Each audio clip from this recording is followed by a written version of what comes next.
And welcome back. So this is part 2 to finish up the Q&A we did on Wednesday. Didn't get a lot of views, but I wasn't expecting it. So the amount of views we got, I was very happy with. I'm glad the majority of you people, the people who watched it, liked it. And we didn't get through all of them, obviously. So I'm just going to finish out the ones that we didn't get to. Let's see here now. Where did we end up? Now, he said Dingo something or other. Who was it? Was the last one we left off on. Let's see here. I'm just going to go by one that I know was not a question we ever asked. So Cutie Kitten 1 asked the question, what is my favorite Stephen King book? Honestly, I don't have one. I've never actually read a Stephen King book, if I'm going to be honest. I've seen the miniseries, but a lot of the miniseries, a lot of their movies, but I don't have one, unfortunately. Derp Nerd 114 asked, who inspired you to become a YouTuber? I think that question was asked, and we might answer it, but just to quickly go over it again. Who inspired us to be a YouTuber? Really not. I don't think anyone really inspired us. I mean, the closest I could say is maybe Brad Jones, Cinema Snob. Doug Walker's Nostalgia Critic was definitely a big one. There's a lot of people who could say had an influence. Okay, Space Dingles. This is where we are here. How did the channel name come about? I believe we answered that. It was just something we wanted to be unique, and Mark was big into steampunk, and he's Scottish, and me and him both have Scottish heritage, so Clockwork Highlander was the way that came about. You also asked, are you saving for better equipment? Yeah, we answered that. We are working our way towards upgrading the channel to some degree. And where do you think the channel should become end of the year from a business perspective? From a business perspective, right now you're talking to the wrong guy. This is a hobby. I've checked the analytics. Actually, by technical definition, I probably could be making a little bit of money off this, but I don't think it's stable enough yet for me to be making money off it. Plus, we'd have to set up the whole PayPal account or having the check mailed to one of us, something along those lines. But by the end of the year, look, honestly, at the rate we're going, by the end of the year, at minimum, I'd maybe like to see 3,000 subscribers. I think we're only in June right now. That's half of the year. We still have 6 months to go. I honestly think that's doable. At the rate we're going, I think we could hit 3,000 by the end of the year. That would be, if nothing else, that would be where I'd like to see us end at minimum by the end of the year. Or maybe 2,999. I'm not asking for much. Blazing Boss. If the sky is blue, why doesn't my mother love me? Because you touch yourself at night. Parker Smith. What is your favorite Marvel and DC characters? I believe, you answered this question. Just to go over again real quick. Parker Smith. Wolverine, Gambit, Deadpool falls under there. Daredevil, especially from the Netflix universe.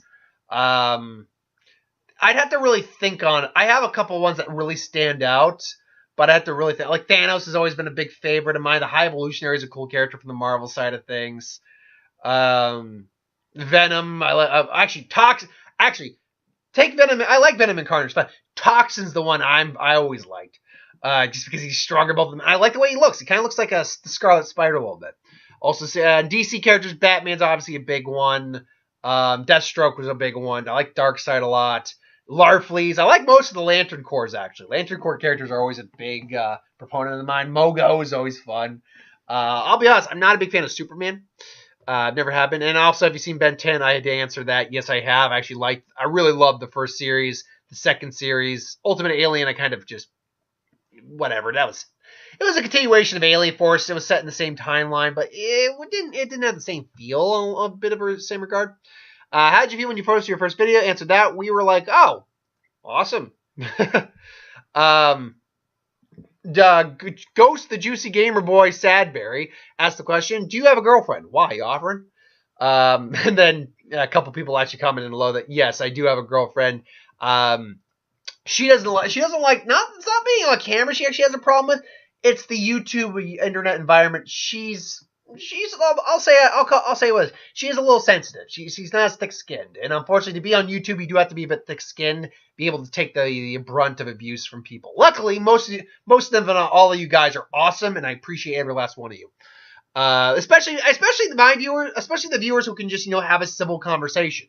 Or at least have a heated debate without, getting insulting. Because unfortunately, that's what you get. And I see it, especially in the Death Battle predictions. I will see some people get a little defensive of characters and get a little upset. It doesn't happen a lot, but I do see it, and I've seen it on a couple of my videos too. Right off the bat, I can tell you, Alien X versus Saitama. I've seen a lot of people get upset with me how I basically did that out. I'll give you a spoiler how I basically how I saw that fight going. But if you want to actually see my opinion, go watch the video. 5, 4, 3, 2, 1. You've been warned.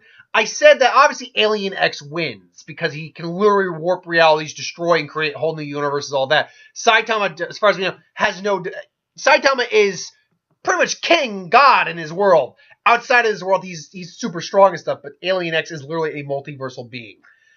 However, there was one scenario where Saitama technically won. And the scenario was, if he's facing off against a celestial sapien who's in debate, and they're just not going to react, Saitama couldn't kill Alien X, but he could just knock him down, and that's technically the end of the match, and then he walks away. So that is technically Saitama winning a fight with Alien X.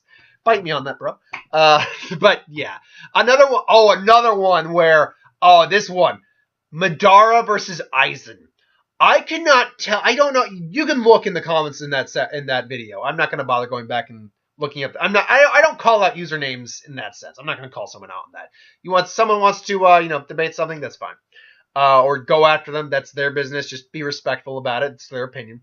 And she's like, dude, you got so much of this wrong. This character, this and the guy. And I'm like, I respect your opinion.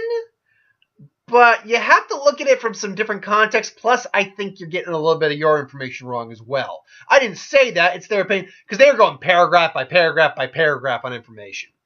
What's my favorite? So, yeah, that's... I like how that segued from my girlfriend to, the few people who can be a little, a little sensitive on YouTube. Let's be honest. There are people who can be sensitive. What's my favorite food? I'm a big seafood guy. I really do like seafood a lot. Now, is it my favorite food? That's a good question. Because I love pizza, especially like the certain styles, like chicken bacon ranch is delicious. Oh my god, that's so good. I'm trying to think. I love me a good steak. Ribs are a specialty that if I can get a hold on some really good ribs, I'll go nuts on ribs. But yeah, I'd say if my favorite overall type of food is seafood. There's literally no seafood I won't eat. I love seafood to death. My favorite type of seafood, probably, because I have family down in Maryland, so on the rare chance I do go down to Maryland. Steamed crabs, man. Steamed crabs and that like salty, high octane seasoning they get. Oh god, it's so good. Oh, I can just plow through a basket of steamed crabs. I love steamed crabs. Universal Tutorials just says awesome, dude. Thank you.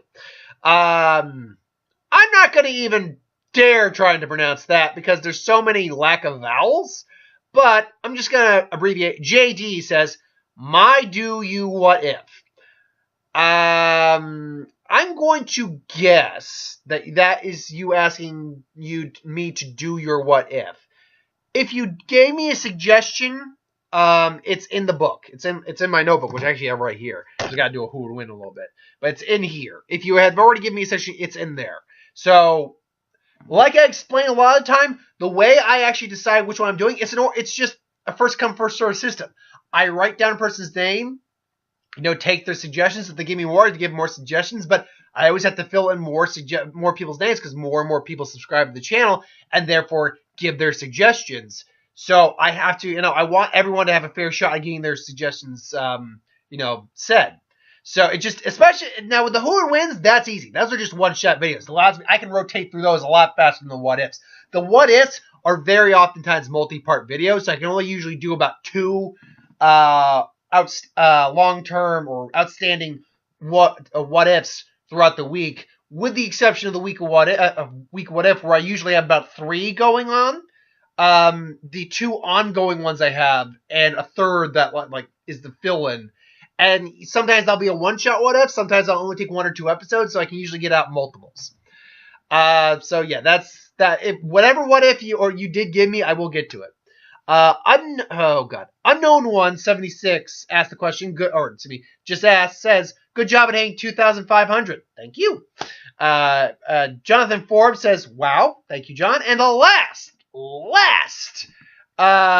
question for the first Q&A we've ever done on Clockwork Highlander, and I'm sure we'll do more in the future, honestly, when we hit bigger subscriber numbers. I'll be honest, next one I'm thinking around 3,000.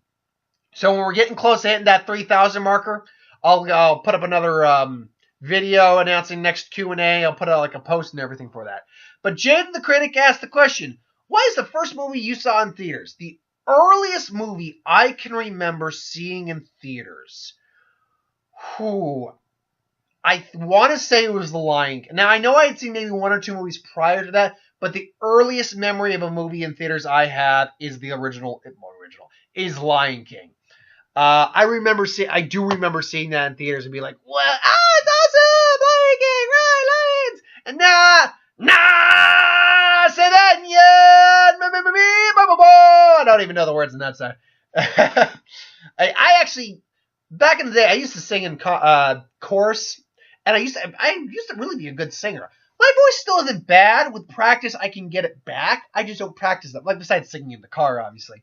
But I can belt pretty well still, and not out of key, usually. Like, my voice cracked a little bit on that, but that's just because I did it randomly without preparation.